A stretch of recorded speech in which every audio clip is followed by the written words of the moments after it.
Welcome back. Thank you for staying with the Hot 7 Nightly News. The Department of Health and Wellness is closely monitoring the increased cases of measles affecting countries in Europe, the Americas, and wider Caribbean region. Fernell Neptune reports. In a statement, Acting National Epidemiologist Dr. Michel Fessois has indicated that St. Lucia has been free of local transmission of measles since 1990. However, the Department of Health and Wellness is asking that St. Lucians remain vigilant given the travel ties with affected countries during the tourism season.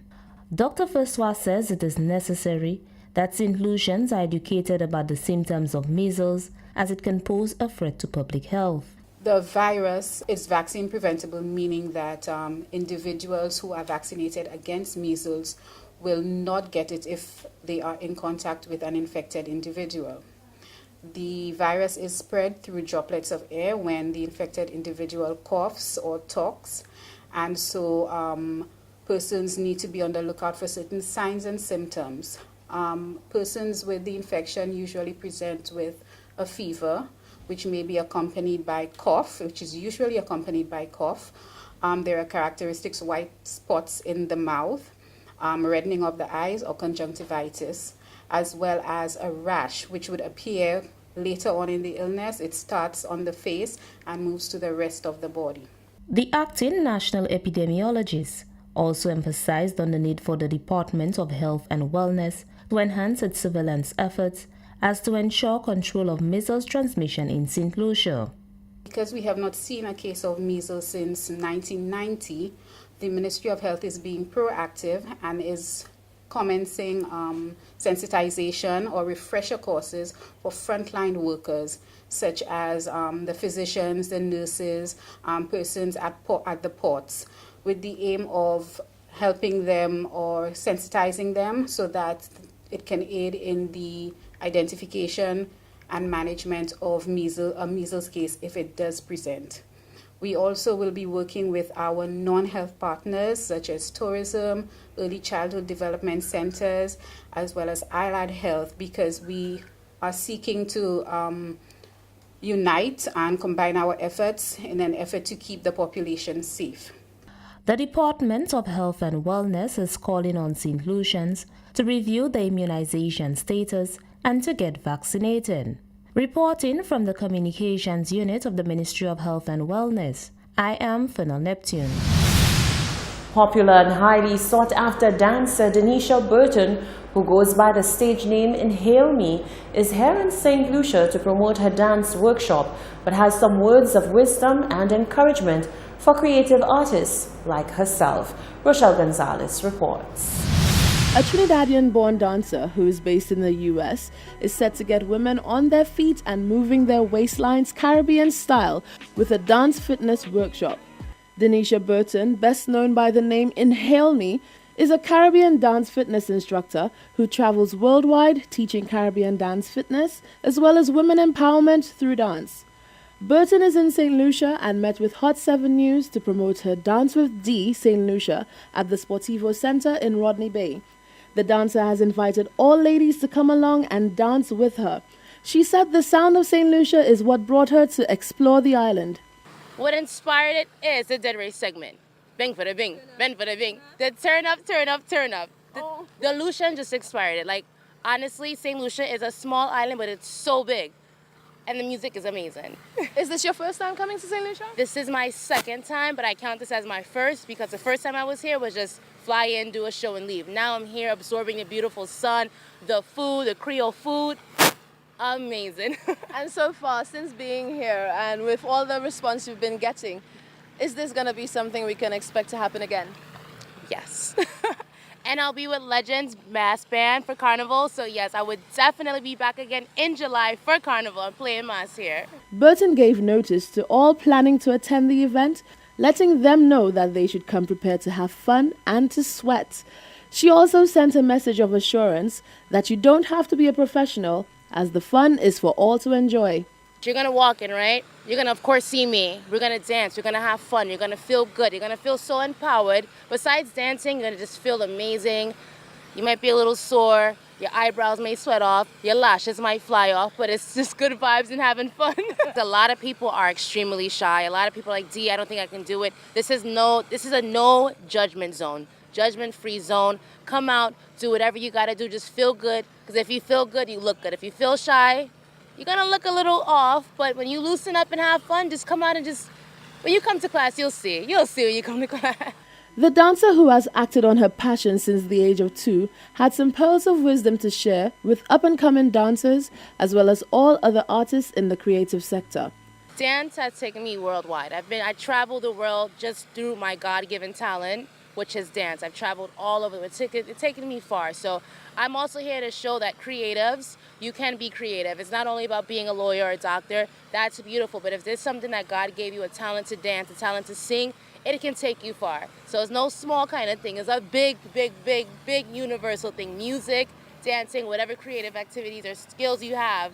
What you need to actually really and truly push your talent is to not give up. A lot of us have ideas. A lot of us say we're going to do this. We want to do this. We jot down notes, but you never do it. So the trick to it is actually doing it. That's the trick to it. Just actually do it. Get out there.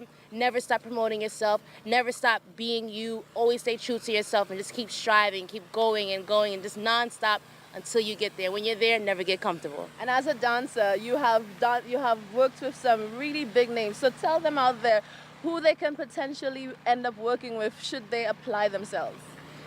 Honestly, if you are a dancer, and then of course in the soca world, Machel Montano is the biggest. He's the soca king, and I actually had the opportunity to perform and dance with Machel Montano. As a small girl growing up, I used to dance in my living room to Machel. So imagine me on big stage at Machel Monday in front of 10,000 people dancing. If I can do it, you can too. The event will be held on Sunday, January 20th from 2 p.m. to 3 p.m. and 3 p.m. to 4 p.m. Reporting for Hot 7 News, I'm Rochelle Gonzalez. With a number of traffic lights in the city's capital being non-functional, Hot 7 News reached out to the chief engineer in the Ministry of Infrastructure to find out what evaluations have been made regarding the upgrading of the traffic lights in the country's capital. Solange Alfred reports. We teach our children that red light means stop and green light means go. But what about no lights at all? The problem of non-functional traffic lights that plague the Central Castries vicinity has been brought before Chief Engineer in the Ministry of Infrastructure, Albert Jean-Baptiste. Jean-Baptiste acknowledged and agreed with recent statements made by Acting Inspector in the Traffic Division, Calixte Charlemagne, who, in a previous broadcast, informed Hot 7 News that majority of the traffic lights in Castries are non-functional and the entire system is archaic and needs to be replaced. I agree 100% with respect to what was said. It is true that the systems are archaic, and then it boils down to the whole issue of finance. I think we have placed in the budget a few times a request for the finance to undertake an improvement to the traffic light system. But without the finance, we can't do it. According to Jean-Baptiste, there is a great need to reevaluate the traffic systems within the Castries Basin, besides the need to solely lessen traffic congestion. There is a need to revisit the traffic light system in the city of Castries. It's important. Why? For the safety of pedestrians and to ensure that we maximize the usage of the existing network in such a manner that drivers are not restricted in terms of free flow of traffic or congestion. Because if your traffic lights are working very well, then drivers would be able to move around much more freely. You'd have less vehicular pedestrian conflict. But the system as is archaic, in many cases not working, so people cross at their own whims and fancies and drivers do the same. This, he says, is the cause of much confusion in the city's central. So you end up with this chaos that you're observing and this congestion and this problem. So the officer is quite right, but we need the finance in order to do something about the existing traffic light system. Without the proper allocation of finance towards the restructuring of the archaic traffic light system, the condition continues to persist throughout the Castries Basin. Reporting for Hot 7 News, I am Solange Alfred. Former Agriculture Minister Moses Jabatis is disputing claims made by the island's Prime Minister and Agriculture Minister about the successful progress of the banana industry. Jabatis says he fears for the future of the once green gold. Former Agriculture Minister Moses Jabatis is taking the Prime Minister to task over claims he made about the booming banana industry.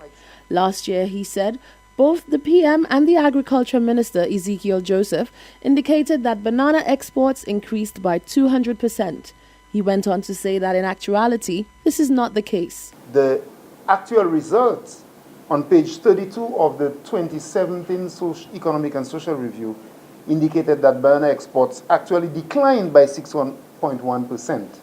So we are talking about a Prime Minister as the leader of the opposition, our leader, and Honorable Dr. Ernest Hill said, a Prime Minister can bold-face, really openly say things that are really outrageous is beyond me.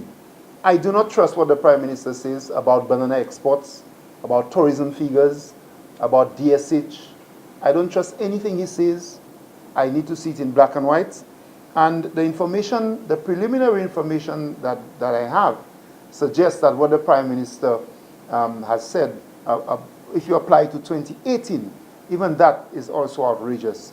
Jabatis said he is disturbed by the PM's change of tone, comparing his sentiments whilst on the campaign trail prior to the 2016 general election to his State of the Nation address over the weekend. What is even more distasteful is the fact that, as the leader of the opposition indicated, we are facing a huge crisis in the banana industry with the projections that exports to the UK market may be cut by something like 60% in 2019.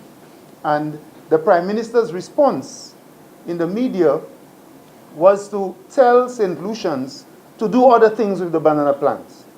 That people need to begin to do other things with the banana plant. That is not what he said in the campaign. He said that they had actually signed a contract for bananas to be shipped every week to Martinique and to France.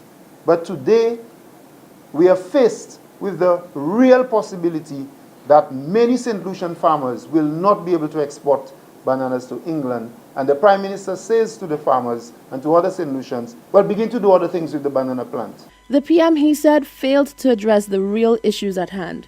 The Prime Minister did not speak to the fishers who are paying $13,000 a year in gas taxes. The Prime Minister did not address the farmers who are paying between $6,000 to $7,000 a year in additional gas taxes in their vans. And the Prime Minister did not address the situation with sales to hotels by the farmers. So I do not know what the Prime Minister expects the farmers and the fishers to do. First of all, they appear to be losing the markets. And secondly, they have spent thousands of dollars in additional gas taxes, obviously, in 2018, that actually remove money from their pockets. The former minister said the PM needs to give answers to the persons affected in this matter. The lies, he said, must stop now. Reporting for Hot 7 News, I am Rochelle Gonzalez. You're watching the Hot 7 Nightly News. We'll be right back.